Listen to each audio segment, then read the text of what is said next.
Nu este niciun secret că trăim într-o Uniune Europeană tot mai divizată. Vladimir Bukovski, dizident antisovietic stabilit la Londra și bun cunoscător al prăbușirii Uniunii Sovietice din anii 1990, susține că în prezent avem asociate toate argumentele care vor conduce la colapsul Uniunii Europene după modelul dezintegrării blocului sovietic. El susține că Uniunea Europeană este noua Uniune Sovietică. Argumentele lui Vladimir Bukovski de susținere a acestei teze politice au produs o undă de șoc în politica europeană prin franchețea și claritatea lor. Iată câteva. URSS era guvernată de 15 persoane autoalese. Uniunea Europeană este guvernată de 24 de oficiali autoaleși. Sovietul Suprem juca în mare măsură doar un rol decorativ în ratificarea deciziilor Prezidiului Suprem. De asemenea, Parlamentul European nu face altceva decât să adopte actele legislative propuse de Comisia Europeană. URSS folosea coerciția prin proiecția puterii militare, Uniunea Europeană coerciție prin șantaj economic. URSS reeduca ideologic oponenții în gulag, lagăr.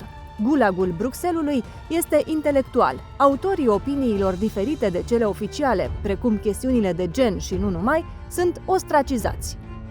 Ambele uniuni desconsideră elementele naționale. Singura modalitate de a se ține în viață era și este extinderea continuă a Uniunii. În ambele uniuni, prezența religiei, creștine în special, era și este deranjantă.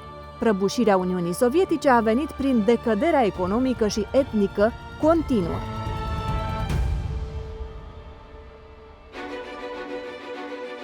Cum stă Uniunea Europeană?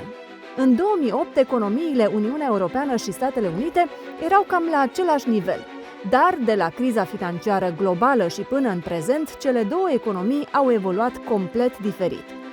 În 2008, economia Uniunii Europene era ceva mai mare decât a Americii, 16,2 trilioane de dolari, față de 14,7 trilioane.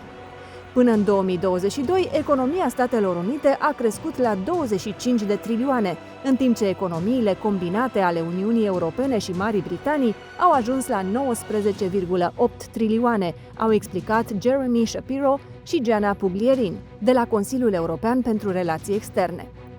Economia americană este acum cu o treime mai mare decât cele două economii europene combinate și cu peste 50% mai mare decât economia Uniunii Europene fără cea a Marii Britanii.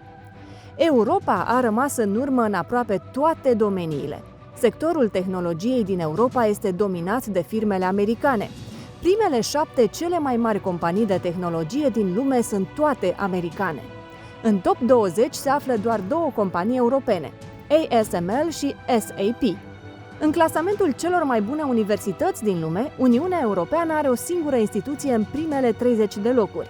Celelalte sunt americane, între care se strecoară cunoscutele Cambridge, Oxford și Imperial din Marea Britanie.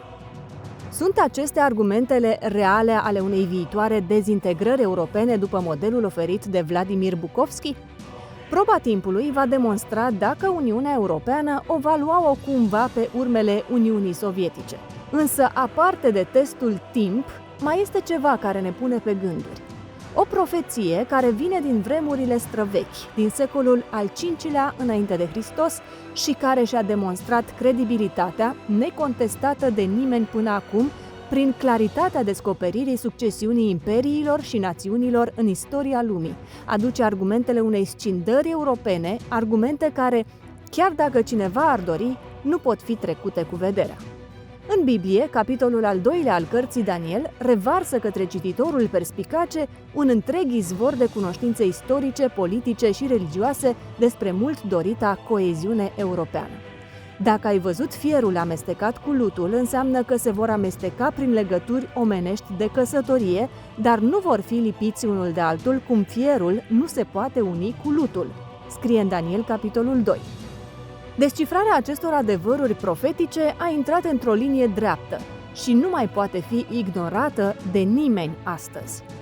Dacă vrei să afli mai multe, urmărește materialul Top 7 lucruri din Biblie despre destinul Europei. Material Opinia Bibliei. Vei fi surprins!